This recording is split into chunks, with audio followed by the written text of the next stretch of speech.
நீ வைராக்கியம் உள்ளவ. வலி இருந்தா கூட நீ ரைட் ஹேண்ட்லயே சர்வ் பண்ணிருப்ப. ஆனா உனக்கு தாங்க முடியாத வலி, அதனால தான் லெஃப்ட் ஹேண்ட்ல சர்வ் பண்ணிருக்க.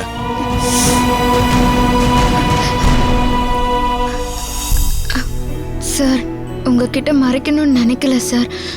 ஆசிரமத்துக்கு போய் எடுத்த போட்டோவும் ஆதாரமும் இந்நேரம் நம்ம கையில இருந்திருந்தா என் பெத்தவங்க யாரு, நான் எந்த குடும்பத்தை சேர்ந்தவன் எல்லாத்தையும் கண்டுபிடிச்சிருக்கலாம். அநியாயமா அந்த அணு அதை கெடுத்துட்டா. என் மனசு பொறுக்கல சார்.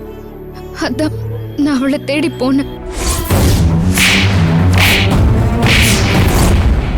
நீ தப்பு பண்ணிட்ட. அந்த போட்டோ எரிஞ்சு போனதுக்கு அணுதான் காரணம்னு எனக்கு நல்லா தெரியுமே. எனக்கும் தான் கோவம் வந்துச்சு. ஆனா அவகிட்ட நான் எதுவுமே கேட்கலையே. ஏன் தெரியுமா? உன் ரகசியம் எதுவுமே வெளியே தெரியக்கூடாதுன்னு அணு நினைக்கிறா. அவ எதுக்கு அப்படி நினைக்கணும்? உன் பெத்தவங்களை கண்டுபிடிச்சிட்டா அதால அவளுக்கு என்ன நஷ்டம்? இந்த மாதிரி இவ்வளவு கேள்விகள் இருக்கு. உணர்ச்சி வசப்பட்டு அவளை அடிக்கிறதுக்கு எனக்கு ரொம்ப நேரம் ஆகாது. அணு ஏன் இப்படி எல்லாம் செய்யறான்னு கண்டுபிடிக்கணும்.